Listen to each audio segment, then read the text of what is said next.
Okay, making this video to talk about camshaft position sensors. Spoiler alert, I'll tell you right now what the issue was. It was low oil, so I would check that first. Apparently these 2018 F150s, or at least specifically the 5-liter V8, it burns off a lot of oil on long road trips.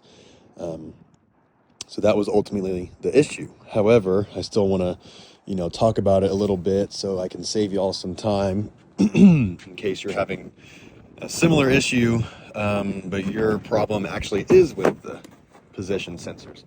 So let me pop the hood. Sorry for the wind. So what happened is I was noticing, kind of like it was misfiring. It was just jumping whenever it was idling. Around like 500 RPM if the engine was warm. And I was at like a red light, for example, I could just feel it in the gas pedal, like something was jumping around. And eventually the check engine light came on and I got code P0390, which is specifically camshaft position sensor B bank 2. So to give you all some context, and this will help people out that don't have the exact same car. If it says bank 1, bank 2, or A or B, it might not say that for your car. But on this one, what it means is, first off, you got to find cylinder 1, which I believe corresponds to firing order, and I believe is typically just the furthest towards the front of your car.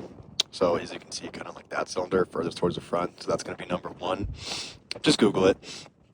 And then that's going to be in bank 1. So this whole left side is bank 1. This whole right side is bank 2. And then this is a dual overhead cam, which is why there's sensor A and B. There's 2 sensors on each side, so there's 4 total, because there's an intake and an exhaust on each side. So there's going to be 2 over here, and then I'll kind of show you the 2 over here, because that's what I had. So I had bank 2, sensor B. So what I did is I went and I replaced, and they're both towards the back here. You can see that's the only new thing.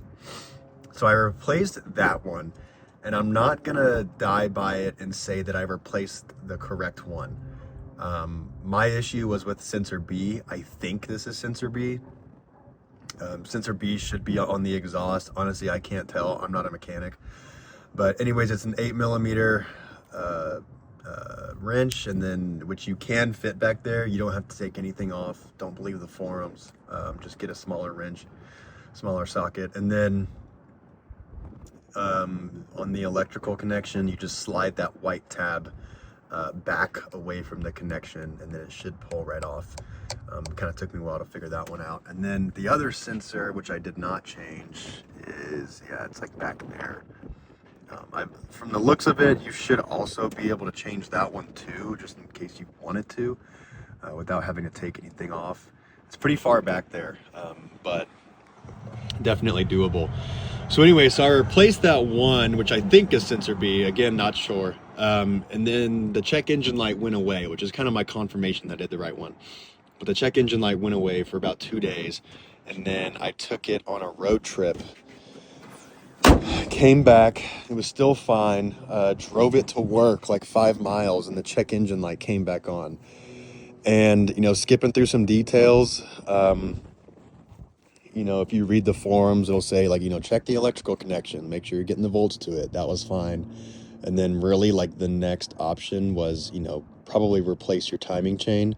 I'm at about 100,000 miles, so it's probably coming due here sometime anyways, but I didn't want to spend that money if I didn't have to. And I really don't have that many tools or the time, so I did not want to replace the timing chain. So wanted to make sure that I was checking every single box before I ended up doing that. And yeah, it was just low oil.